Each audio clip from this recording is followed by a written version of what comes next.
Folks, we're back. This is Steve Sanson with Veterans in Politics Talk Show. We have Thomas Leener.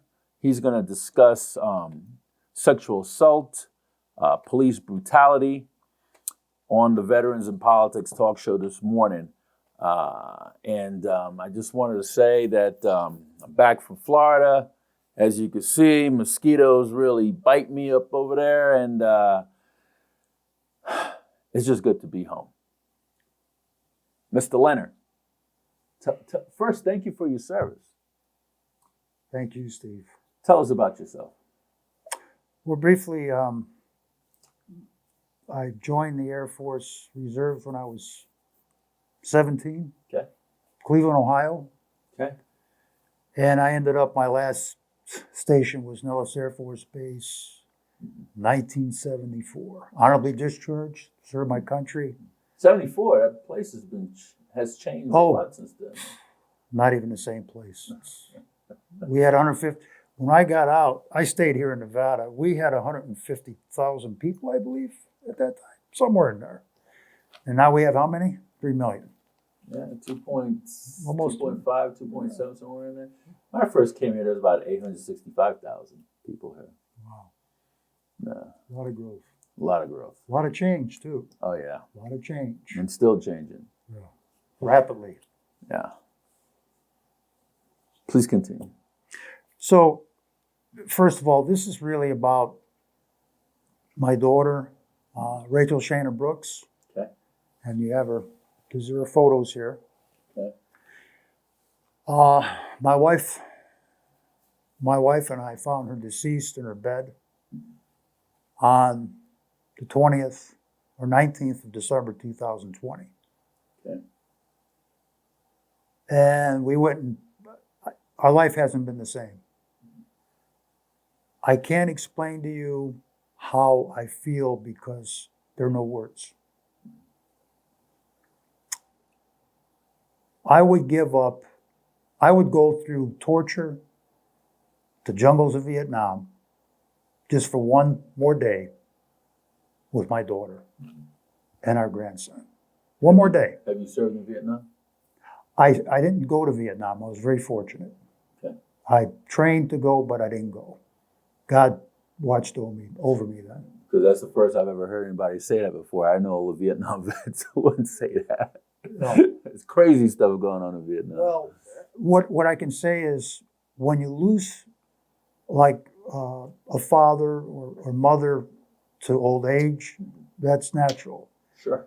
When you lose a daughter at 33 years of age, at the top of her game in the restaurant business, beautiful grandson, son, there's a problem there. It's just unnatural for a parent to bury their children. Unnatural. It's the number one thing. It's the number one suffering on the planet is losing a loved one. It's worse than war, from what I understand. So my wife's dying a little bit more every day, and my concern right now is I don't want her to die. What's going on with your wife? You can die from, she has underlying health conditions to start with, and now she's grieving. Broken heart. Broken heart. You can die from a broken heart. So we both lost a lot of weight. I have gained most of it back. My wife hasn't. Okay. For the first time in my life, I'm going to a psychologist. I'm going now to a psychiatrist. So everything I'm telling you here, I'm going to be, I tell my psychiatrist. Right. Because I don't know where this is going to go. Okay. I'm doing this by the seat of my pants. Okay. I'm very black and white. Don't care what anyone thinks. I tell the truth. And the bottom line is the truth is going to bring justice. That's what I believe. That's just my own belief. So when we talk about sexual violent rape, we talk about rampant in this country. We're number 3.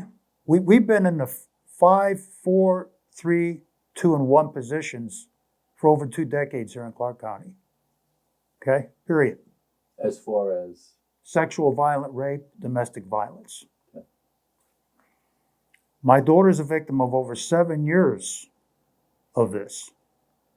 And we're just I'm still going through videos, texts from Apple. Their forensic technicians have uncovered a lot of things. Some have, and we've talked about this. I sent over to our DA, Steve Wolfson, and he actually took some action, Okay. and I'm thankful for that.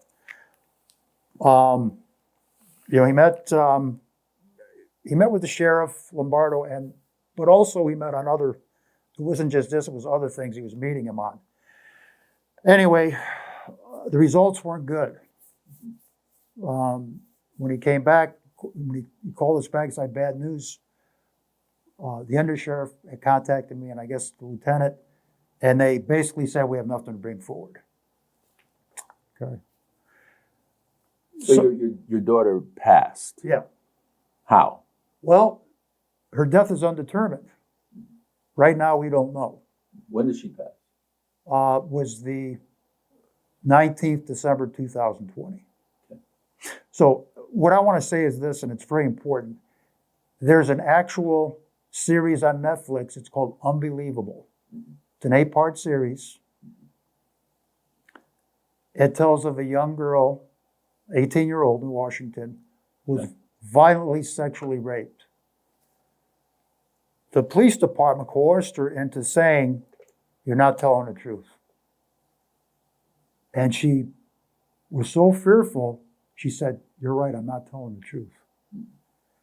And then they went after her for telling the police a lie. Perjury. Yes, they went after her. It turns out 2 women detectives in Colorado, where I was stationed in Colorado, was going after a serial killer who raped women. Okay. And they went up against the male-dominated police force, whoever, it didn't matter. They were going to go after this perpetrator. Okay. It turns out this perpetrator was in Washington and raped this, her name was Maria, raped her, but didn't kill her. In the end, she was telling the truth. The police apologized to her. She hired a lawyer, sued them, and she won against the police. How much did she win? Well, they offered 150, and she said yes. 150,000. They settled with her. Yeah, and the attorney wanted to settle. You go for more, but she said no. I want my money. I want to get out of here. I want to leave Washington. So why would the cops say that? Have her change her testimony, saying that she didn't get raped? That's a good question. I guess there's a stat out there, and it's on the show. 40% of our police force, approximately, and I sent you the article, are involved, their families are involved in some way, shape, or form in domestic violence. Okay. You got the article. That's alarming. It's a good question, but they did the same thing to my daughter. Okay, and I'm going to give you another reason why they did it. But they did the same thing to my daughter. They tried to coerce her into saying something that wasn't true. Okay. They did it twice. So my daughter tried to get back together with this boyfriend of hers, and they had a child. What's his name? Name's Michael. Michael what? Well, I'm not going to give the last name right now, if that's okay. Just the first name. But they tried to get back together. They had a child. They had another child or 2 on the way. So they had 2 and 1 on the way. They may have been twins that they had on the way. Unfortunately, this particular person was violent. Okay. Michael character. Yeah. We're talking continued violence. And during COVID-19, it accelerated. Finally, enough's enough. Get out of my house. They were living with you? No, my daughter. Oh, he's kicking the daughter. My daughter says, out of my house. Oh, your daughter said that. Out of my house. Okay. They went to counseling, and I've tried to talk to the counselor because of HIPAA law. We haven't got a straight answer from her, but my daughter said that the counselor took her aside and said to her, this person's really violent, has a lot of anger issues that are beyond my expertise.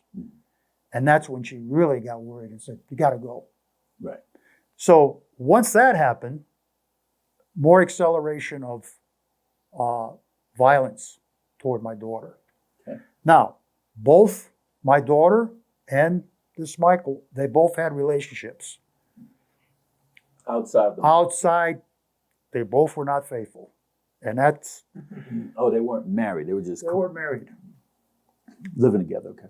One of the first incidents of domestic violence happened, I don't know, almost at the beginning of a 7-year period. It was at the apartment. My wife and I went out there. The police were there. And they didn't arrest anybody. This Michael attacked my daughter. I told my daughter, just get rid of the guy. Did your daughter have any visible injuries? You know what? The police said no. My daughter's, it's funny because we noticed throughout the 7 years, sometimes she'd have like a handkerchief around her neck, or she'd wear heavier makeup than usual. My daughter didn't wear a lot of makeup. She had a natural beauty. Okay. So what happens is the perpetrators threaten the victims to keep their mouth shut. This is reality. My other daughter, her name is Marla, went through the same thing. Never told anybody, pretty much. And this is what happens. And then they end up severely injured or beaten or dead. When you were raising your children, did you put them in any type of boxing, martial arts, or self-defense courses or anything like that? I taught my daughter a little bit. I've been in martial arts for a long, long time. She took it upon herself at the end to start training herself. And, so she could protect herself. Did you teach them about guns? No, not really, because, firearms were, I know about firearms. But what was your MOS in the Air Force? Airman First Class. That was your rank. What was your MOS? Oh, it was a cook. Okay. Yeah. Okay. That was my last duty. I was a cook. Okay. And it's funny you mention that because one of the... Got hungry when you said that. Mike fell. Well, the reason why, it was really funny when you mentioned that, because one of the colonels at the base, I was really disappointed. I didn't want to be a cook. And I had some other training, but the war was ending, and all of the men and women were coming home. The whole platoon became cooks. I mean, not platoon, squad. So the bottom line is, the colonel, I was very, I didn't want to be a cook. And one of the colonels said, look, let me tell you something. Okay, you're at the top of the food chain. Without you, we can't do our jobs here. That's how we think in the military. You know that. So that kind of woke me up a little bit as far as being a cook. But anyway, back to this. I have pictures, videos, text to back up domestic violence, period. What do you have to support that?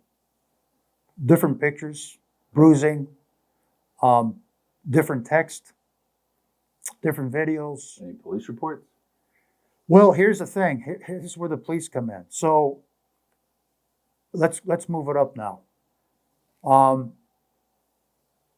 They've been called out. My daughter's called them out many, many times. Toward the end, they were not coming out anymore.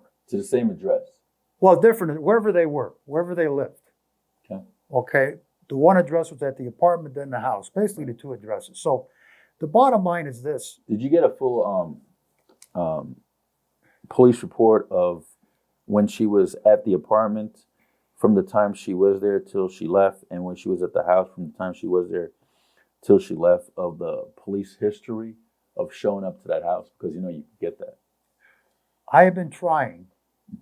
I've been trying since right after she passed, since February, to get body cam and police. I've got some reports, body cam and pictures, and I've been denied. Did you do a Freedom of Information request? I did it. I went online initially, no results there, and then the online really didn't go through the way it was supposed to, so I made the calls. But now, Yeah, but you need a freedom of information request. You can't make a call on that. You actually have to physically have the form that's requesting body cameras or history of right. police visiting an address, blah blah blah. That's what you would need. Well, I actually took it a step further. I actually went right to the judge. Who's the judge? The judge in this case is Judge Melissa De La Garza. Yeah. And Rachel's last attorney, and how did I discover this? No one told me here in Nevada. The detective who is high up in the DA over in Colorado gave me some guidelines. So I called the clerk's office to this judge, and she said, "Hey, look, I'm not going to tell you, I'm her assistant. I'm not a clerk, number one. Number two, get this attorney that was Rachel's last attorney to request this." Let me ask you something. Was there an open investigation? Is that why they denied your request? Well, what did they deny your request to get body cameras and police reports? They denied it for a cover-up because I closed it. They closed it down right away. So then they should be able to give you all that information. Well, thank you. Why would they deny I'm still it? waiting. I don't know. Now this is here in Vegas, right? Yeah, now I have an attorney, and we're talking over 2 weeks now. I'm still waiting for all of them. I want to see them. So when my daughter threw out the perpetrator, Michael, this stuff started to accelerate, okay? Now, the problem with all this is he hired an attorney because now all of a sudden they're in a custody battle for the boy. He's got a girlfriend now. I thought there was 2 and 1 on the way. There was one and maybe 2 on the way. We think she had twins. Oh, she was pregnant. Yeah, thank you. Oh, I thought she had 2. No, one boy. And one boy. So now we're talking, this is where it gets serious. Okay. So he was abusing her while she was pregnant. Thank you. Now also... Is that the case? Well, abuse went on throughout, yes. Okay. So now here's where it gets really bad. There's a girlfriend involved now that wants the little boy, our grandson, to call Mom. They want to get Rachel out of the picture. Call me Mom from now on. Right. Okay, so now we got 2 people that are going up against my daughter. So he hires an attorney. They have attorneys now. He hires an attorney. About 17th of September. By the 19th, for the first time, she gets arrested. Your daughter? Yeah, and let me tell you how it happened. While she's pregnant? Yeah, now let me tell you what happened. Well, let me ask you something. You said she's pregnant, and you said might be twins. Were there 2 heartbeats? I think the analysis, they weren't 100%. There was 1 feticide. There could have been 2. Okay. So you're not sure? We're not 100% on the twins. Okay. I mean, what I can read. And then when she passed, did they make that observation that she was pregnant with? No, she lost. Oh, she came on a second incident. Oh, she had a miscarriage. Okay. Because she was attacked. Okay, gotcha. So bottom line is this. She came on the 19th. I remember it like it was yesterday. She fled her home. They were exchanging a child at her home. Okay. The perpetrator attacked my daughter. In what way? I don't know. Just attacked her. Okay. She fled her home for her life. He made sure that she didn't have a cell phone or her car keys. So he took away her cell phone and car keys? Everything. How could she get away? She had to flee all the way to the grocery store. Which is also a crime of domestic violence when you take away somebody's phone and keys. Thank you. She fled. Okay. She fled and hitched a ride, Durango and Sahara. Is this while she's still pregnant, or she? She's still pregnant. Okay. And fled her home, her own home. With your grandson? No, he had the grandson. Okay. No, this is an aggressive, violent person. Understand this. This is a very aggressive, violent person. Did he verbally threaten her life? This Michael guy. Well, he attacked her. As far as verbal, the only thing I can get on the text is he verbally wanted her to get an abortion, and his parents would pay for it. As far as saying I'm going to kill you, I don't have that on a. Did he brandish a weapon? He didn't brandish a weapon. Okay. Other than during the course of all this, he always had a bat, a baseball bat. He walks around with a baseball bat? Well, it's in the house. It was in the apartment. Did he use it on her? Her kneecaps have been bruised up pretty bad. I don't know. I don't know that for a fact. But did he use anything other than his fist? I don't know. Mm-hmm. But she flees her home. She's hitchhiking. She hitches a ride with a stranger all the way to Summerlin. From Durango and Sahara, where her home was. Okay. Right behind the substation. Okay. She's in hysterics.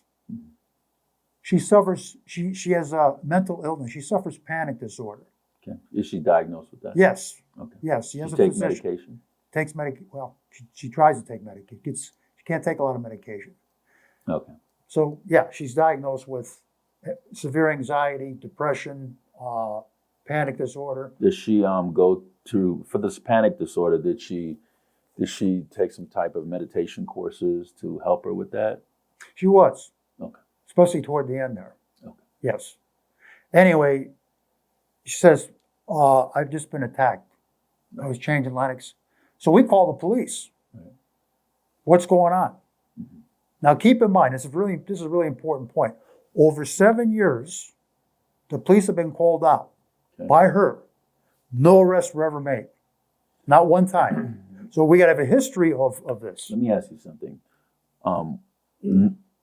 You said that policemen called several times, no arrests. Have you reported the officers to IA? No. Some of these calls we didn't even know about. So some of them were 311? I don't know. That's a good question. The only one that we know about that we went to was one of the first ones at the apartment. Did the officers in their statement explain why? Because they have to do an event, take a report. Did they explain why there weren't any arrests? No, I don't have any of those reports.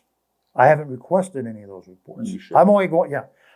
I'm going, yeah, that's a good point. I'm going from September 19th, 20 to December 19th, 20, exactly 90 days later. It's a 3-month period here where she goes from here to her death. Okay. Happens really quick. Okay. And I'm explaining to you why. Call the police. Police said we're going to be out there. 20 minutes, I don't know, 30 minutes, enough's enough. We're going to your home. What's going on? We go to her home. The perpetrator's out. The little boy, Lennox, his name's Lennox, is already in the back seat, father in the car ready to go. Okay. Now the police are coming at her. This is hot, September. And they're going to start. What year was this? This was September 19, 2020. Last year. Yeah. They're going to talk to her, I think. I am not allowed anywhere near this conversation. Yeah. Okay? I can't hear anything. I have to step away, sir. Mm-hmm. Okay? Okay? 20 minutes. What's going on? What's taking so long? Mm-hmm. Okay? Then I start to push forward and, my daughter's starting to panic. Okay?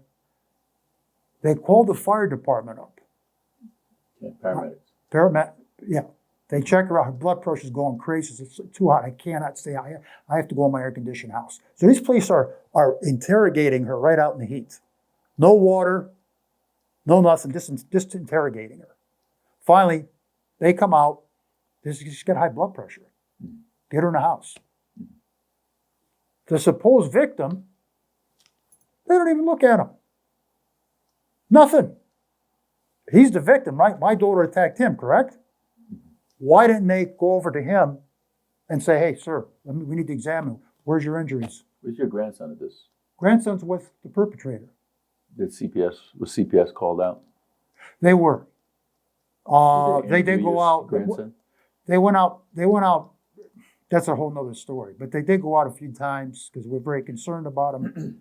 You know, Did the cops ask if any of these physical domestic violence was it taking place in front of your grandson? Because that's another charge.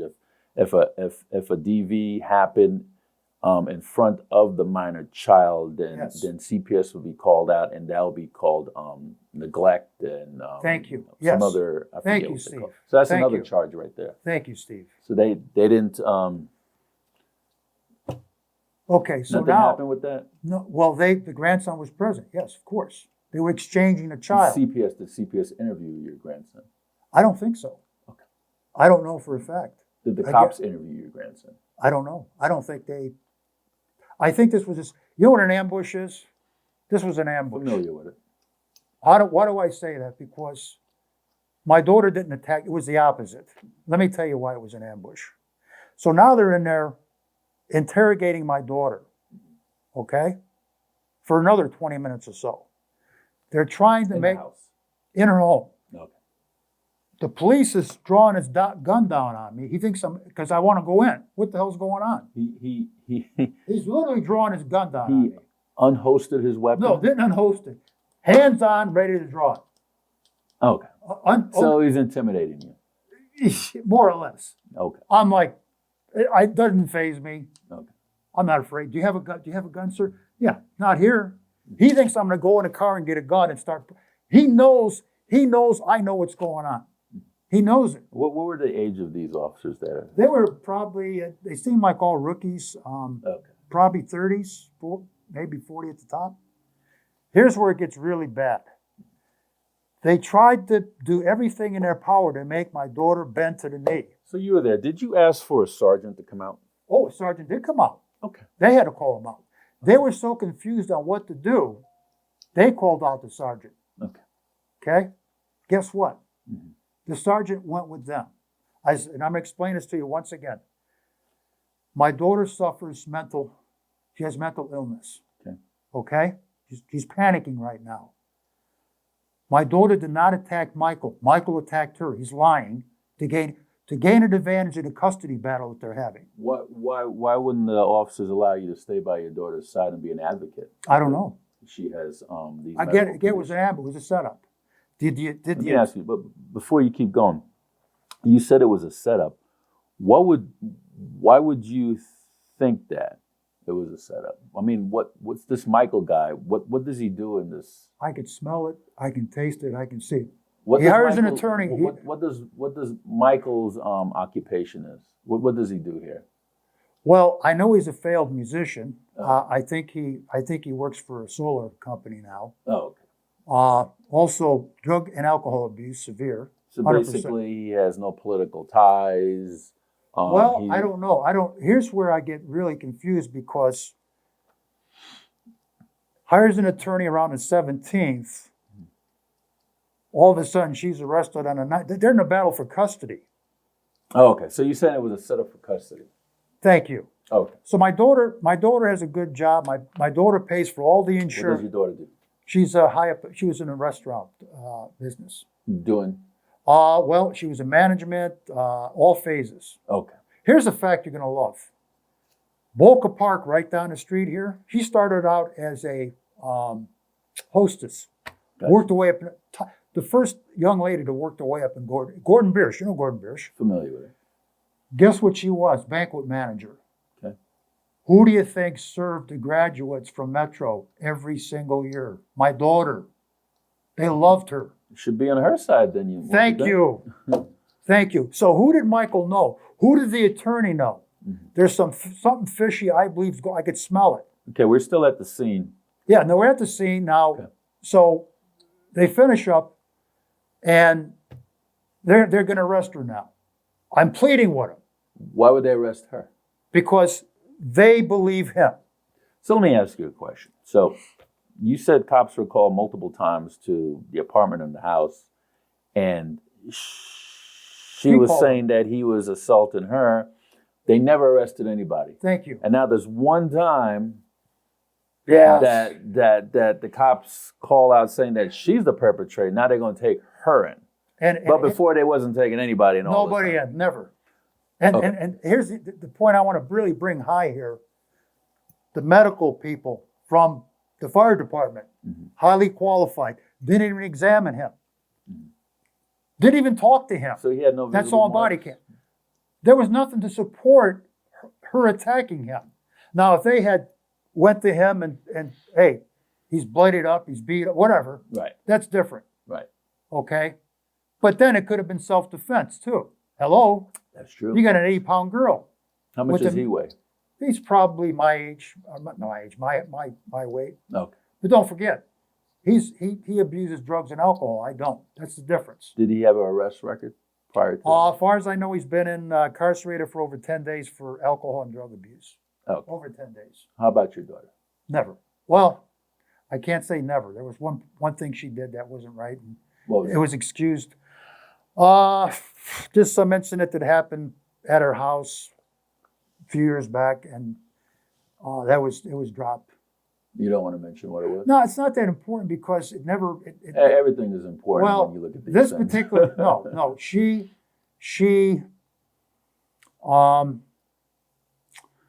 I don't know what happened, but they were together at the time, and there was always a problem with this person. He didn't allow it. He didn't want us to ever visit with the grandson. I don't know what plan he So had. he was parental alienation. Yeah, he was trying to do that from day one. What do you think he was doing there? You know what? I don't know. I can't put my finger on it. I don't know. I never liked the guy. Never went to any. I said, look, I want to stay away from this guy. Right. He caused some problems, and I don't know the details because my wife keeps things from me that I'm now just finding out. And the same thing with my daughter, kept a lot from us that we're, you know what I mean? We're finding out after the fact now. And it's horrible to find these things out. Right. But let me just say this. So they Still arrested. at the scene. Still at the scene. Okay. Now, what is this? What is this here? Take a good look at this. It looks like a voluntary statement. Yes. Is there a clipboard here with that? What does it say back on the clipboard there? What does it say? Well, anybody could put a sticker back there. But it looks like you have something that's from. Well, it's got a number on it. I don't know this number. It's got some. In other words, this looks like something they check out every day, and they have to bring it back. This has to be recorded. So in this statement here, my daughter would not bend to the knee. Okay. In other words, this statement says that Michael attacked her. Okay. I believe they tried to coerce her into saying the opposite. But why though? What would Metro have to gain to arrest your daughter? My gut feeling is he had the attorney, someone had a connection with someone at Metro. That's my gut feeling. Who's his attorney at the time? I don't remember the name. I can definitely get that. And why did he have an attorney? Custody. For custody. So he had a family attorney.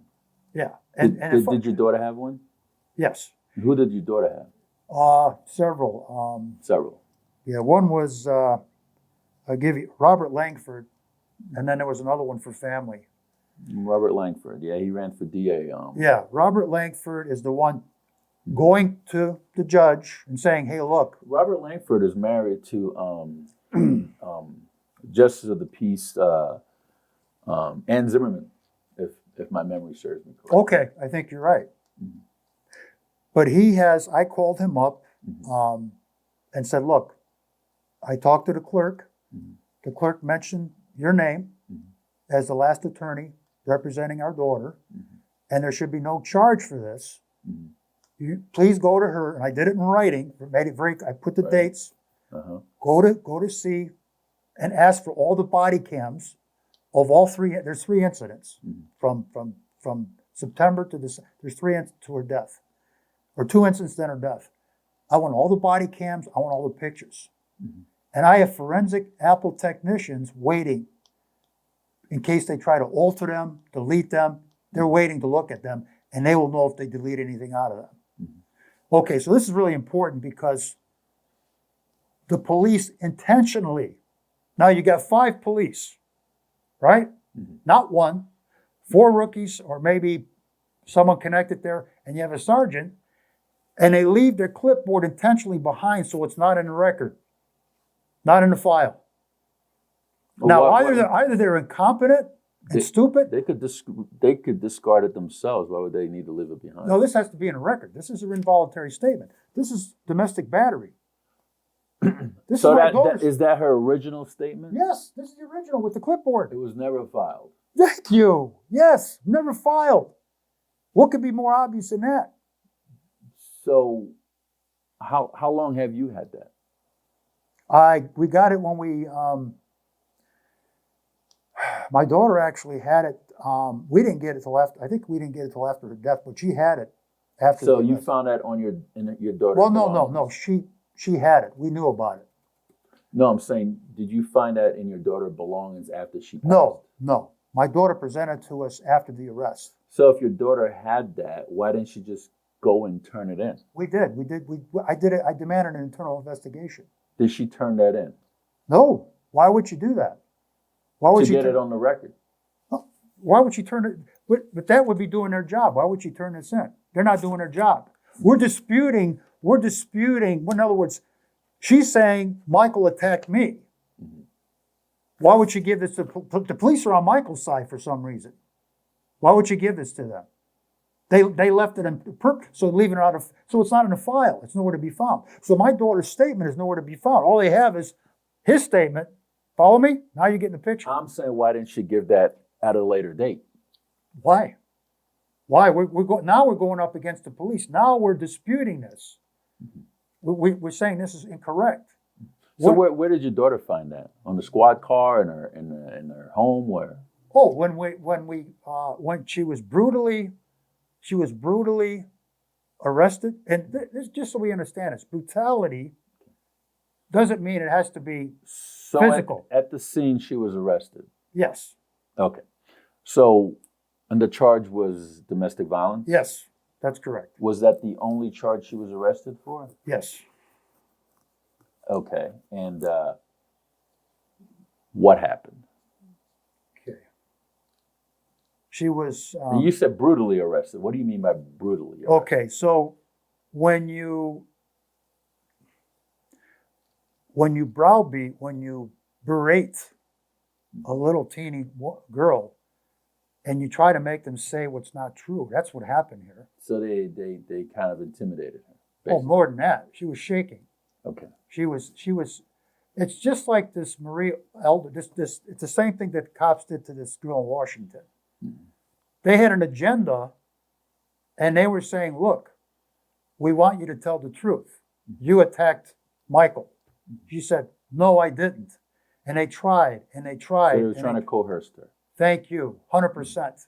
That's why they left us behind, because nowhere in here does it say what they wanted to hear. One thing I'm not getting is the motive.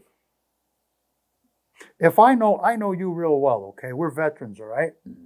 And I ask you to do a favor, okay? Even though it may not be quite, but you know there's some ethics behind it. You may or may not do it.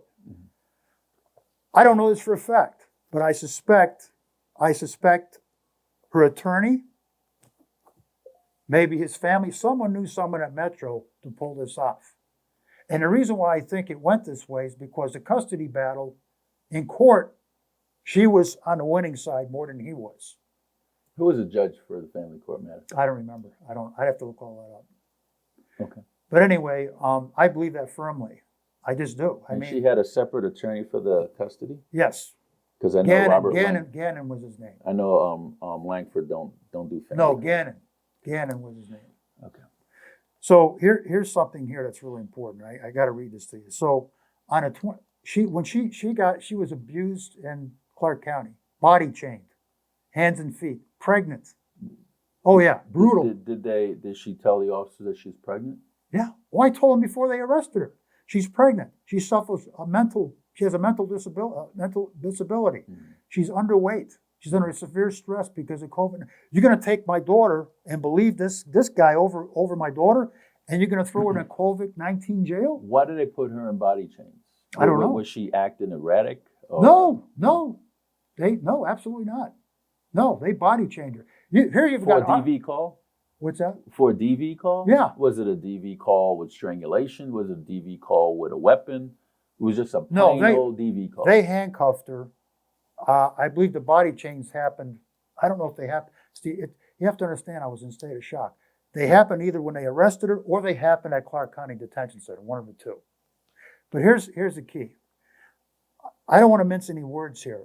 I told my wife, I said, look, this is really important. On the 23rd, on her own accord, this is her own accord, I recovered from Apple technicians in her phone and her notes. And this is her own words. And this is extremely important that we understand these are her own words. September 23rd, 2020 at 9:09 a.m., recovered from her iPhone, Apple forensic technicians. This is my daughter. My name is Rachel Brooks. I'm almost 33 years old. I've been a resident of Las Vegas for 28 of them. I have a 5-year-old little boy named Lennox. If you know me, you know my child is my everything, heart and soul. His perfect smile and sweet voice would brighten anyone's day. He calls me his best friend.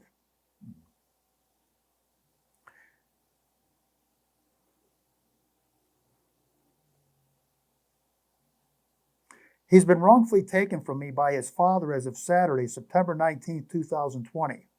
Could I just stop you right there? Yes, of course. Was there a court order for visitation? They had arrangements, yes. They had their own arrangement? Yes. There was nothing signed by a judge? It was in debate. I mean, it was going back and forth. It wasn't really finalized. They normally had no problem exchanging a child. The problem seemed to come when this other girlfriend came on board. You know what I mean? They seemed to be okay. Keep in mind, they had relationships. I'll tell you straight up. Both Michael and both my daughter were not favorable to one another. That's fact. He was on my property in my home when he attacked me. They weren't married, though. No, they were not married. So they were not married. No. And adultery is not a cause for visitation. Oh, I agree. I had to run for my life. He took my phone, keys, and wallet. I had to get into a car with a stranger in a nearby parking lot and have them drive me to the safety of my family's home as I'm pregnant with a second child currently. For the last 2 months, I wholeheartedly thought we were working on our family, but he had been cheating me the whole time, knowing I was pregnant. I returned back to my home where the police were, and they kept me in direct sunlight on a curb for 45 minutes. Probably wasn't quite that long, but it was long enough. Until I asked to go back into my home in the air conditioning. I explained my position that I was frightened. And don't forget now, she's not mentioning this, but the fire department did come, as I mentioned. Lennox's father was asked to leave, and he was threatening my life and unborn child's life. The police did not care. His father told the police that I hit him. They interrogated me for hours. They went to draw a gun on my stepfather when he tried to come near me. 5 male police officers, including the sergeant from the Spring Valley station that was sent out because the 4 original cops had no idea what to do. Mr. Leener, hold on just 1 second. She said her stepfather. I'm her stepfather. Oh, you're her stepfather? Yes. Oh, I thought you were her biological father. She changed her name, but not legally. I've been her father since she was 5 years old. Okay, so you are her stepfather. I'm her stepfather. I'm not her. Okay. That's correct. Okay. I wish you would have said that at the beginning, but it doesn't matter. Please continue. I look at her as my daughter. I understand. And she changed, she added my last name to hers at the end. Gotcha. Didn't do it originally, but. Okay. 5 male Metro police officers, including a sergeant from the Spring Valley station that was sent out because the 4 original cops had no idea what to do. They had no actual proof of anything as I showed up back to my home as they were already here, and Lennox's father did indeed hurt himself. Later on, when we were questioned by a detective, he said, I would have never arrested your daughter. If he did anything to himself, they bite their tongue, they bite the lip all the time. This is common. I would have arrested your daughter. That's what the detective in charge of this whole thing, because I did an internal investigation. Okay. So the detective in charge of the internal investigation wouldn't have arrested my daughter on this. This is ridiculous. These police officers ganged up me on 3 hours, an 80-pound pregnant woman, and treated me like absolute garbage. Lennox's father should have been in trouble for trespassing on my property, for stealing my belongings, and putting his hands on me as well. They did nothing to protect me. In fact, they never even turned in my police statement, as they left it on my countertop when they read me my rights and handcuffed me. So she was handcuffed and body chained at the Clark County Detention Center. I was taken to jail, booked and put in belly chains for 4 hours that were extremely tight around my stomach. That pregnant woman. You got armed police officers in there, right? Did a nurse or physician see her while she was There was no physician. Let me read on. This is what happened. I couldn't breathe. I couldn't breathe, and expressed that multiple times, or lift my hands above my waistline. Hands were chained. How far pregnant was she? I don't know, month and a half maybe. I mean, she's just maybe starting a little bit. Okay. Normally one would be moved to the second process area faster, but due to extreme overflow and low staff, the process moved at the rate of a snail. I was given a box of food with no water. People asked for water, and they told them to drink it from the toilet sink in the bathroom. You're saying that the correction officers told her to drink from the toilet sink That's what she's saying at the here. Clark County Detention Center? Yes, sir. That's exactly what, this is her words, not mine. Right, I get you. Yeah. COVID guidelines were also not being followed. No social distancing. In fact, when I was moved into the second processing area, was forced to sit on top of one another in 2 rows when they have 5 rows available for each man and woman area of seating. No soap in the bathrooms. Hand sanitizer to prevent the spread. And everyone was drinking from the same water fountain and sharing the telephones. My bond was posted immediately. People in the Clark County Detention Center have been sitting in the same spot for days for all different charges. And stuck in the system. What happened to innocent until proven guilty? And stuck in the system because of overflow. Thankful at the 12-hour mark due to my health state at the time. My family was able to have me released, as the jail at that point had taken a urine sample and knew that I was pregnant. Having pain in my female areas and stomach, I was dehydrated, had an increased heart rate and not a healthy pressure, as they did not have an actual doctor on the property. The whole traumatizing event was an injustice and unlawful from start to finish. Now, when I picked her up, she collapsed in the car. Collapsed. I was taking her right to the hospital. She said, I can't go. You got to get me home, Dad. I got to get my medication. I got to relax. That's what I did. You've seen the pictures. You've seen the pictures of what she looked like. She looked like a Holocaust victim. I did see that. My father, my own father, lost half of his siblings in the Holocaust. It's not a joke.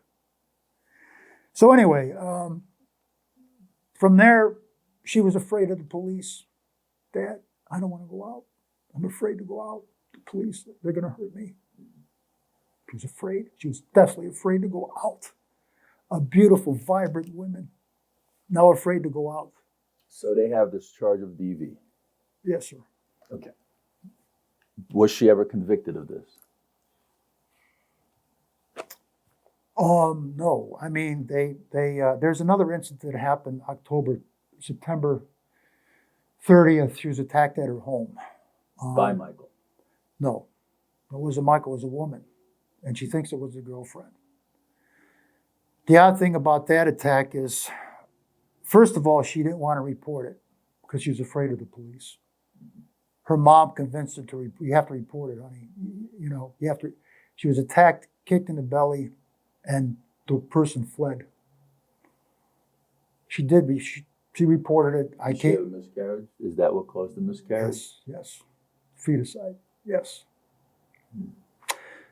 Now, here's what the odd thing is. Here's what the pathetic. Here's what the thing that this is where it gets really bad. I'm taking her to the hospital, right? And there's a police car following us to the hospital. We got to get her to the hospital. I said, honey, what? She's so upset she can't talk. She's having a panic attack. Right. I said, who attacked you? I says, I think it was Michael's girlfriend. I don't know for sure. It was dark. It was inside. Somebody broke into the house. No, you don't understand. Michael had a key to the house. You understand? He had a key. She didn't change the locks? No. No, not to my knowledge. The backsliding door was open. The report, you know what the report says? Now, my daughter said, I said, look, honey, I'm going to tell you something. I know you're hurting right now, but do you know for sure it was her? I said, I don't know. I says, you got to report this incident, but you cannot say it's her unless you can identify. Do you understand it? I'm black and white. You do the right thing no matter what. You say you think it was her, but that's all you can. You can't say definitely unless you know. It was dark. You can't. I look at the report. The report has her being attacked outside in the garage. What? Well, the lights go. I mean, she could identify the person easily, I would think. She was attacked in the house. So the report, and I like I said, I looked it over, and to be honest with you, I don't know 100% what happened there. My daughter was so afraid of the police, and she wouldn't even talk to me about it.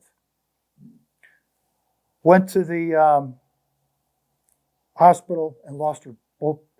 Again, I don't know if it was 2 or 1, but it was a feticide.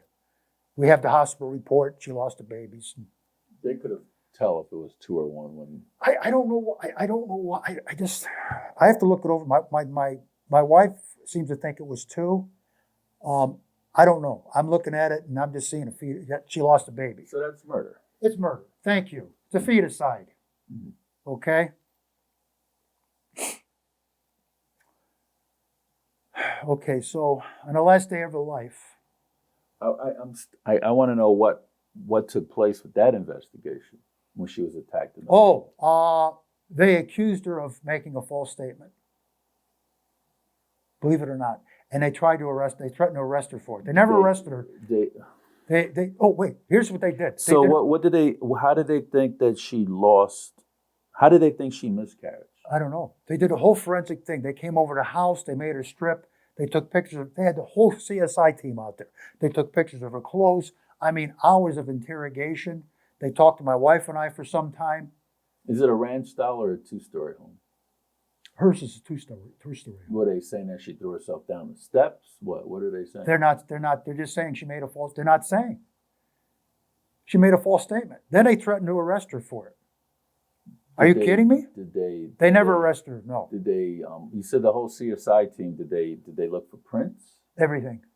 They didn't find any prints. Apparently not. They took clothes, everything.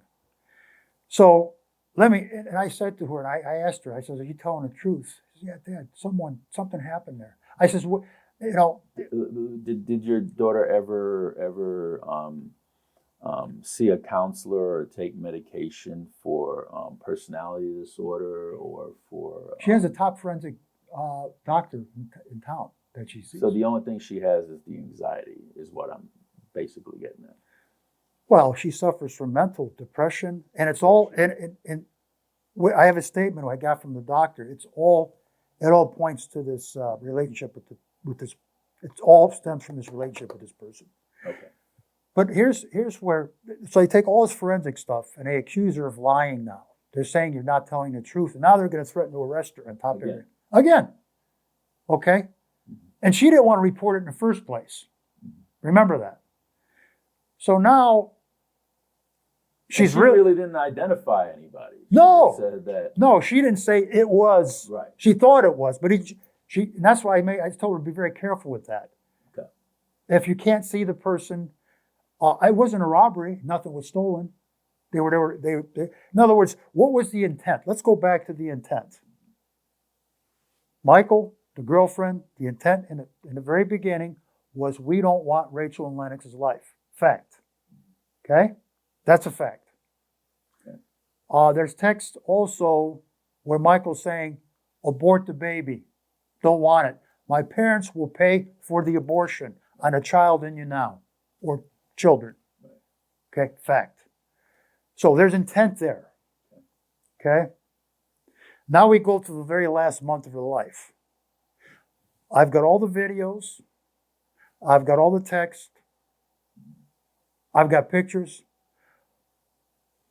Every single video, over 200 of them, they're all complete from start to finish. These are videos your daughter took? Yeah. Okay. And most of them, 80% of the videos, pictures, and 80% of it's all, she loved Lennox to death. She would have never left that boy. Never. All point, the very last video of her life. They were exchanging the child at the park. What park? Park by her house. Okay. She did one video, 2 videos, 3rd video, guess what? Cut off. That was the last. That morning, she said, if something happens to me, I was just raped again. Told her mom that. She was raped. The last day of her life. She told my wife, I was raped again. Again. Again. By whom? By Michael, the perpetrator. Period. Violently. 18th. Forensic technicians uncover. Did she report him for that? Did she file a police report? She was afraid of the police. She stopped. She's been doing that for years, calling the police. So how did this guy breaks into the house and rapes her? He's a key. He's a key. Why? How long does I have a key? He has a key been going on. I don't know. And she didn't change the lock. Well, I know there's. How come you didn't say, "Hey, did you change the lock?" Well, there was a picture. There was a picture in here where he broke the door to the garage. There's a picture in here where she shows that. How come you didn't say, "Why don't you just come live with me and be done with this"? Well, we did. We did. Mm-hmm. And the challenge was COVID-19. My wife has underlying health conditions and has not been vaccinated. My wife's sick. And she said, I can't move in. I can't take a risk. So bottom line is this. That was a statement to my wife. This is the day she died. We don't know what happened. We're trying to call my wife. Something's wrong. I can't get a hold of Rachel. We finally go to the house. The door is open. Okay, the door is open. 19th, I'll never forget it. I knew something was wrong. Her vehicle is parked a block and half away from the house. Okay. Later on, driveway? She has a garage. Why would she park her vehicle a block and a half away from her house? Yeah, why? All of her expensive clothes, boots, shoes, removed from the vehicle. So, did she have any surveillance cameras in the house or any type of alarm system? On that street, there's a lot of different neighbors that have cams. Let me ask you something, Mr. Leener. From the time that she kicked the boyfriend out of the house till the time of her demise, how long was that time period? 90 days. Exactly. And in 90 days, she knows that this guy has a key and didn't change the lock? You know that this guy has a key, and you didn't say, "Hey." I didn't know at the time. Change the lock. At the time, I had no idea. Well, this guy has a key and coming into the house and violently raping her, and somebody broke into the house and caused her to have a miscarriage. When is the locks going to change? But some of these exchanges were when they were exchanging the child. So here's how we resolved that. Yeah, but she still know that he has a key. Why wouldn't she change the locks? 30 days go by, 60 days go by. She may have. 90 days. So you don't even know if she I'm changed not the locks or not? I'm not 100%. Because the reason why I say that is because the exchanges we started to exchange. I was there at one of them at the police station. Okay. So the exchanges no longer went on at the house. Which police station? The Spring Valley. Okay. Behind her house. Did you get the cameras for that? Well, yeah, I videoed everything. Yeah. I mean, they have cameras at the police Well, plus I videoed it I did one of them myself. Yeah. Okay. Look, the bottom line is this: we don't know what happened to her. So you're speculating. We know about domestic violence. I could back that up with witnesses even. Okay. Sexual violent rape. That's hard to back up that because that's a private thing. You know that? The sexual violent rape, there is no evidence of that. Why? You know why? Because on the day of her death, and this is where it gets really bad. Mm-hmm. We find her dead in her bed, and the police know. Who discovered her? My wife and I. Okay. And you guys have a key? No, the door is open. Door is open. Okay. Oh yeah, and a sliding black deck door, and we didn't. Where's her car? What about the neighbors? Nobody interviewed the neighbors. Oh, I'm sure. I would think they did. I don't think they did. They didn't do an investigation. That's what I'm going to get at right now. So okay. Now we know for a fact, the police know of the history. Okay. Now there's only one arrest in this history, but they know there's a history of, at very minimum, domestic violence. They know that. Mm-hmm. Okay. My daughter's called out many times. My wife demands. This is on body cam. Mm-hmm. We go in a state of shock. I mean, we know she's dead. No pulse, cold, dead. And what was the cause of death? Well, let me get to where I'm going to give you all. Sure. So she's dead in her bed, and we call we call the police, 911. EMS comes, police come. My wife's, we're in shock. Was she clothed or unclothed? Fully clothed. Okay. Fully clothed, laying on top of her bed. Where was your grandson? Grandson wasn't there. He was with dad at the time. I don't really know. It could have been with dad's parents. Okay. I don't know. We don't know. The bed was staged, looked like. All her animals are laid out in a certain way on the bed. Pictures, right? My daughter was very cold all the time. If she's going into bed, she's under the covers. She's not on top of the covers, number one. Mm-hmm. So anyway, my wife, we're in shock. Did you take a picture of that? We didn't take a picture. We were in shock. We didn't take a picture. We should have taken a lot of pictures. Mm-hmm. We were in shock. Okay. I can't even explain to you. There's no words to explain. You're like in a different, you don't believe it's happening. Twilight Zone? Yeah. Type? No, it's worse than that because you're not even, it's almost like an out-of-body experience. Like you just went somewhere else. I can't explain it. Only people that have gone through it could understand it. There's no, you're shocked.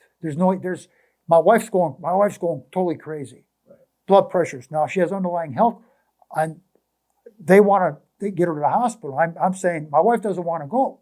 Okay. I want to stick to the. Okay, so my wife, they wouldn't allow us to say goodbye to our daughter. Before my wife, this is a crime scene now, okay? Before my wife, we took her, they rushed her to the hospital, she demanded, not nice. The perpetrator just raped my daughter again.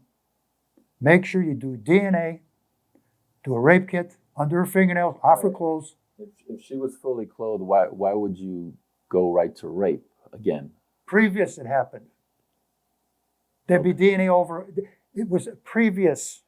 Okay. But there's no police report. There's no evidence of any rape. They didn't do an investigation. Period. Nothing. In other words, if you've got if there's a history of this, right, and the mom is demanding this, and everyone I've talked to, every detective, everyone I've talked to around the country, they should have did a homicide. It was cordoned off as a crime. You do a homicide investigation. Okay. You take DNA, you do a rape kit to make sure. Mm-hmm. So if it was cordoned off as a crime scene, what was the cause of death? She ingested prescription drugs mixed with some alcohol, looks like. So they're saying suicide. They tried to. There was a NutriBullet cheap bottle of vodka. There was a cord on the floor, and we took pictures of that afterward because they left everything. They didn't take anything. But you said they tried to. No, they didn't. No, they didn't do an investigation. That's the whole point. No investigation. What was the cause of death on her? She ingested this. On her death certificate. She ingested. Okay. What did the coroner say? Did the coroner say that it was forced? Did the coroner say that it was? I mean, did you have a? What year was this? 20? No, Yeah. Wasn't there then. Because if it was a forced ingestion, you would have bruises around the mouth. Was there bruises around the mouth? If it was a forced ingestion, you might have bruises around the neck. Were there any bruises around the mouth? Were there any bruises around the neck? That's a good point. What if she was held at gunpoint? There wouldn't be any bruises. So anyway. you're basically speculating. Oh, we don't know this. What if? Oh, no. But you have no evidence. No, there's to no support proof. Anything other than suicide. No, we don't. It wasn't a suicide. But you have no evidence to support. What if it was a gun? What if it was this? What if it was that? And why don't we have any evidence? But if you're gonna make a claim, you have to have I evidence. agree, and you're correct. Because you're gonna have to convince people that this is what's going on. But the question is, why don't we have any evidence? Why don't you? Because the police didn't do a homicide investigation. But hello. If she had a gun to her head, I mean, how would they even know that? They would have to talk to all the neighbors, find out if somebody came in and out the house. They check for fingerprints. They check for DNA off the clothes. So they check. They do a rape kit. Do they do fingerprints? Nothing. Because automatically they said suicide, so they wash their hands of it. Thank you. Mm-hmm. And guess what? Here's a stat you're going to love. Approximately 49% of young women that are found dead, and they say suicide, guess what it really is? It's a homicide. Fact. I could believe that because that's a fact. Because there's Buffalo Jim Barrier, who was found in a hotel room, with drug induced, and they said that was suicide when many people figured it was a homicide. That both the coroner and Metro didn't do their job, and they were covering up the suicide. So I tend. You got me partway there, but I'm not there all the way because there's no evidence to support what you're saying. But as far as what I have known about police corruption and the tight family they have with the coroner's office, I could see your point. Thank you. But you have no evidence. But you've hit it on the head. So and this is alarming to me, I have found out through talking to a lot of people. Have you contacted DOJ and asked the feds to get involved? I have. They haven't, because they don't want to ruffle Metro's feathers, is basically what it is. Now, here's what I found out. There's a checklist. I didn't believe this at first. See, when I left the house, I felt the police were going to do their job. It's a crime scene. The police, not just here, but I have good sources in LA County, they determined the death, not the coroner. Okay? Fact. We call up the medical examiner, right? Guess where he's from? Dade County, Florida. He only comes here once or twice a week. He said my daughter ingested large quantities of street heroin. What? They took her body from the coroner's office all the way to Heights in Henderson, 30 miles away, where normally people that are homeless, prostitutes, that's where they go. I said, excuse me, you have the wrong person. They redid the examination, the blood, the body was already gone. Right. The coroner's office apologized to us. How? They said they had suicide on there. They took it off. What does it say on there now? Read it.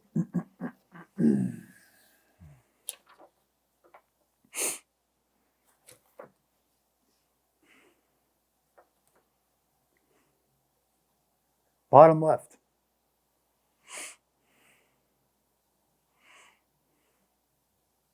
I'm not seeing it. Bottom left. Cause of death. It says undetermined. That's less than 5% in this country. Undetermined. They don't know how she died. They know she ingested the drugs. How did they get there? That's the question. Yeah, I see the drugs on there. Yeah. But there's no, she didn't do street heroin. So they apologized. We got a letter of apology from them. And Murphy, who's a new coroner, her name is Murphy. Murphy's not there anymore. Not Murphy, excuse me. Elena. You know what she said to me?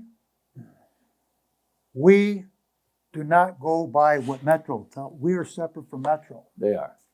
But they weren't previous. Understand that. And the medical examiner is supposed to be separate from the coroner's office. She said, I assure you, it will never, ever go back to suicide. If you could bring me enough, then I'll put it to homicide. But you have to bring me something. And that's where the police, let's just say they did their job. And let's say that she had semen or fingerprints of his somewhere or semen, something. Then they can go after him, right? Because they didn't do their job. You see my point? There was no forced entry, right? Didn't look like it, no. Okay. It looked to me, again, I was in shock. It looked to me like the back door was ajar, the black backsliding glass door. I didn't see any. My wife thought she'd seen a really large cut here. I didn't notice that, but my wife noticed it. Do you know if they took any fingerprints off of the vehicle that was parked a block and a half away? They didn't even recognize the block. They didn't even recognize. Did you hire a private investigator? No. No, we called one up and he said, you know what, at this point, they didn't do an investigation and they're extremely expensive. If we hired a private investigation, it's going to be very tough to go against Metro because they didn't do their job here. Did you get a hold of a producer at Unsolved Mysteries? I did. And I'll hopefully get a call back. Hopefully I'll get a call back. This is a cold case right now. Did she commit suicide? No. Where's your grandson now? She's with, she could be with the parents or we're not allowed to see him. Why not? There are no grandparents. I don't know. There is grandparents, right? No. Talked to the attorneys. They said there's no you'll never get him. If the father is, in fact, the father my wife's bedroom. Have you ever filed for grandparents' rights in family court? The attorneys want too much money. They want thousands of dollars. Of course they do. Yeah, we don't have. That's how they feed their family. No, we don't have thousands and thousands. Well, you could fight for your grandson to have some type of visitation. There is grandparents' rights. I don't know who told you there is not. I don't. Who told you that there's no grandparents' rights? One of the top law firms. Oh, what's the law firm? I'd have to look it up. They said you can spend up to 40, 50 grand, and more than likely, all the father should say is no. So your grandson is how old now? 6. Yes. You don't even know if he's in the state? Well, I think he's in the state, but I don't. He is so afraid of us. He's afraid of you now. Well, because, look, he knows there's domestic violence. I mean, he should have been afraid of you from day one. Well, yeah, of course. But you have to understand, I didn't know to the extent what was going on. Mm-hmm. See, domestic violence, sexual violent rape, they threaten the victims. And that is very hard to prove. You can't just, this is a very hard thing to do. I understand. You have to have, what we sent Steve Wolfson, for example, was enough to at least have a conversation. Have you reported any of the police brutality to IA or Citizens Review Board or anything like that? Oh, the Citizens Review Board. That's a good one. I know they're a joke too. So. But that is a good. You know what? A lot of these government agencies are supposed to be the watchdog to protect citizenry. They're a joke, but you have to have that paper trail to say that you did do it. Are you going to file a federal lawsuit against Metro? Because that would be something I'll be thinking about doing. Department of Public Safety, Investigative Division, Major Crime Sergeant Orlando Guerrera. That's the person who needs to get this. But guess what? In Nevada, a citizen can't go forward with it. They've got to go through the DA's office, AG's office, or Metro to get to them. Could you imagine that? I'm a citizen. I'm a veteran. I can't report this? No. And Metro, I've pleaded with them, but it looks bad on them. They didn't do their job. Well, there is a sheriff's race. I know. There's a sheriff's race next year. I know there is. There's a district attorney's race next year. Thank you. So, you have avenues. Yes. You just gotta keep pushing. If you are that determined and passionate about finding the murderer, if there is one, because we don't know at this point, finding the murderer or murderers that took your daughter's life, I think you should pursue all avenues. But I probably would start off with a federal lawsuit against Metro. See how far that goes. That's what I would do. When you say federal, you're talking the Supreme Court? No, federal. Not Supreme Court. That means the bottom courts. The federal court. Well, you have to get an attorney. So far, Yeah, you have to get an attorney. your attorney. You could go pro. No, I'm not. No, your attorney, the one that, and briefly I'll mention it, that you were, Oh, Adam Breeden? you were arrested Yes. because you're African American, right? Yes. Okay. Well, that was one of the Okay. the conditions that they put in there. But I have a couple of my own. And you won a I case. thought it was a setup from family court. Yes, I won Okay, my and case. you won a case. Well, they settled Okay. with me. So this particular attorney, I like him, but he doesn't have enough expertise to go after Metro. He doesn't have this is one of those cold cases where it's in the back. It's not like she was shot. So most of the and this is where it's alarming. They're intimidated by Metro. And also Metro has a cap on misconduct, which is $150,000. Your big, powerful law firms aren't going after Metro for $150,000. To go beyond that, How you know they have a cap? because I checked it out. Plus, a few attorneys have told me it's called misconduct. Okay, against Metro, the cap's at $150. For anything outside of that, there's no limit to it. But when you had to go to the Supreme Court, you can't just. It's a lot of rigmarole. Well, you're talking about the life of your daughter, so I don't think there's a cap on that. Well, thank you. Yeah. So the very least, here's what I'm looking for. I'm looking for a grand jury. You only have to have one or two witnesses. Then a jury of his peers. That's the way we work here. I said, look, it's not me, it's not Metro, it's not my wife to determine his fate. It's a grand jury, the jury of his peers. That's how we work in this country. I'm demanding that. This is Well, you obstruction have of to file a justice. lawsuit before you even get that. Yeah, well, to get an attorney again, we had an attorney outside of Nevada that wanted to come in here and go with this case. But he was too overwhelmed he's from California, with already his caseload. Gotcha. I have an attorney here in town that will open up their doors for an outside. The attorneys here are either they're intimidated, it's extremely hard to go against me. It is. Look, we know that cops are protected. We know this around the country. This is not a joke. Of course they are. So it's very hard. And look, it's all going to go back to if they had simply done Well, you fingerprints. think the cops are just lazy? I think there's two things that happen. I think the brutal incarceration, the brutal arrest of my daughter on the 19th of September has something to do with them not doing their job. Do you think the cops here are lazy, or do you think that they don't want the murder rate to go up? Because tourists won't come here if the murder rate is too high. You think it's political? Oh, I know it is. Now, why do I say that? Because the lieutenant was on Twitter and he was, how many homicides they've solved. I responded, it was a gal at Channel 5. I said, the reason why homicides are so low, are so high as far as them going after and actually solving, because they don't do a lot of them. Have you got in contact with Dorsey Spears, the investigative Yes, reporter? I know her personally. And She hasn't even called me back. She's afraid. you know her personally? But Yes, she I have her hasn't cell called you phone. I have her cell phone. I've known her for years. I've been on a couple times on her show. I have contacted David over at iTeam. back? Mr. Leener, we're just buckling for time. We're over an hour. Oh, cool. My wife had to say something. It's on video, 7 minutes, or a few minutes. Please. Sure. Thank you. This is my wife.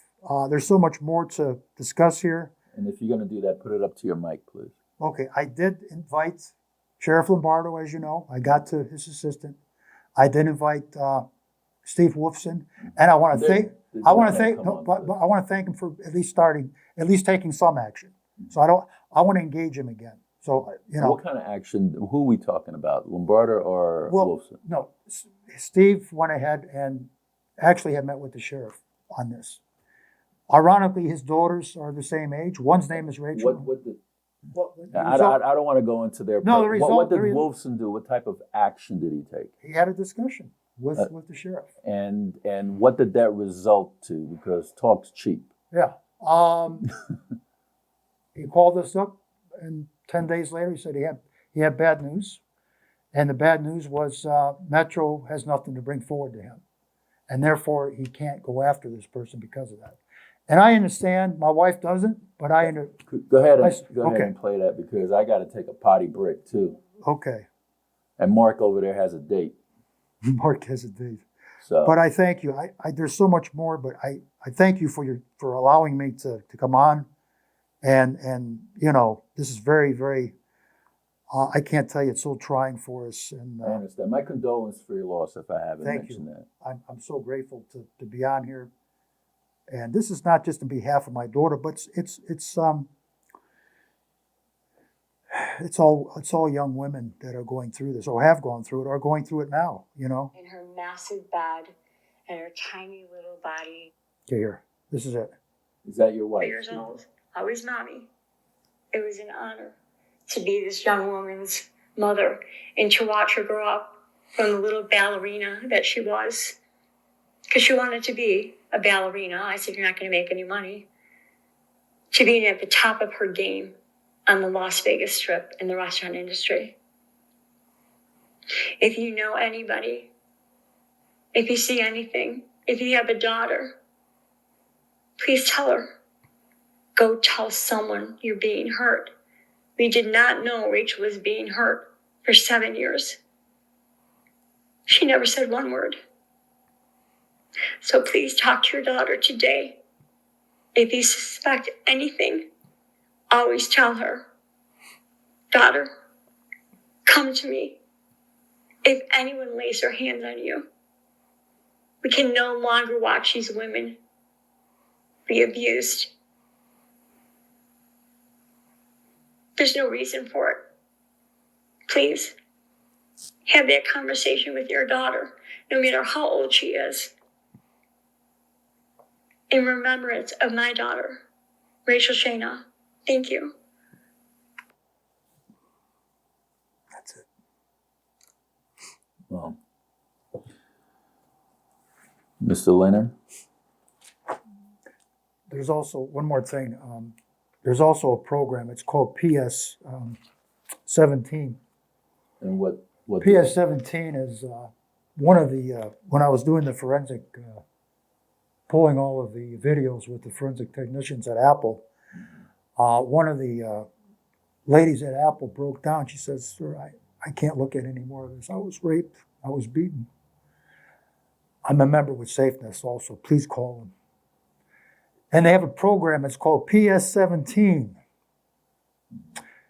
If there's a questionable domestic violence call, this came out in 2017, Metro is supposed to call SafeNest to send out a qualified rape, domestic violence counselor to make a decision because they're not qualified to do it. No, they're not. They have no right to brutally arrest my daughter.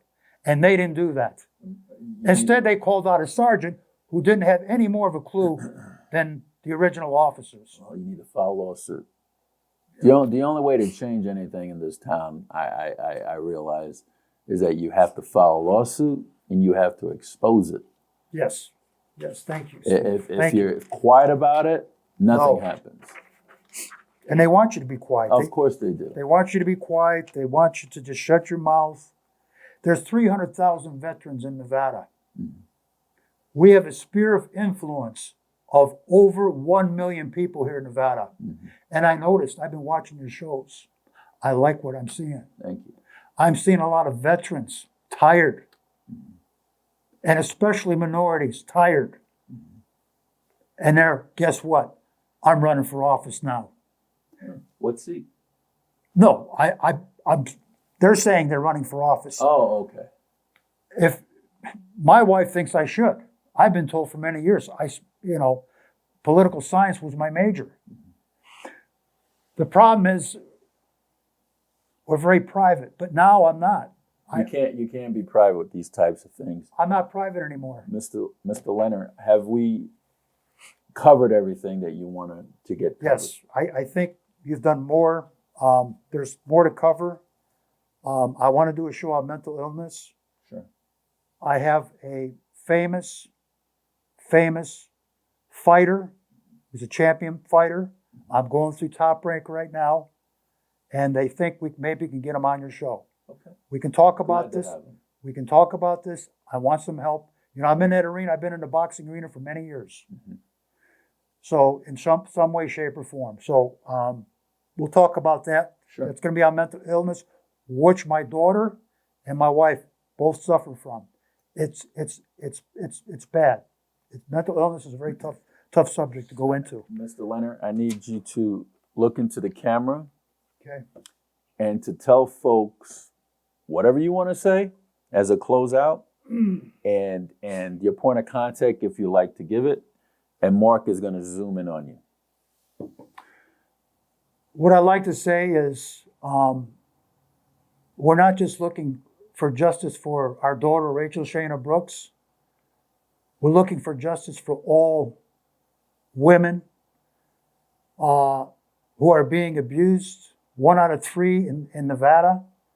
The stats are 1 out of 4 around the country. We're the worst in all 50 states. We want to bring awareness. We want to have a conversation. And there was a guest on Steve's show. I think he was from New York. It's just not the police. It's from the top. It's from the governor's office, the sheriff's office, the DA, the attorney general, our senators. Help us. Let's have a conversation about this. And let's move forward and destroying these crimes against our young women in our country, and especially here in Clark County, Nevada. Please help us. Come forward. Thank you. You want to give a point of contact, an email? Point of contact, call me direct. I try to answer all my phones. 702-354-1466. That number again, 702-354-1466. I don't care if you're not in the state. You could be from another state. You could be from another country. I'm open. Call me. Call me direct. We'll have a conversation. Thank you. Mr. Leener, thank you so much for coming on the program and Appreciate it. talking about this very, very sensitive matter that's been going on for centuries, actually.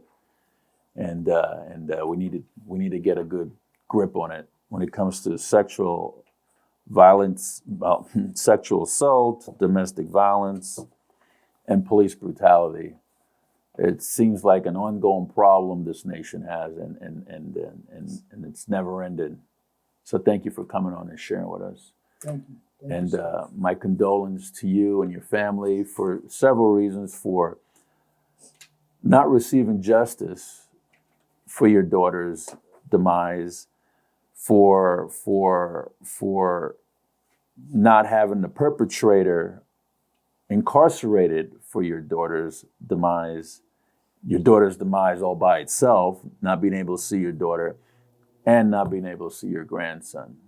So my condolence for all of that, and you go home and give your wife a big hug from us at Veterans in Politics. Thank you. Okay, Thank you, Mr. Sanson. I appreciate you, Steve.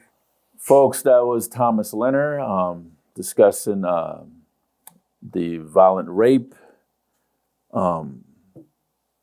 domestic violence of his daughter, Rachel, Rachel, yes, Rachel. and the police brutality that took place after that. This is Steve Sanson with Veterans in Politics. Until next time.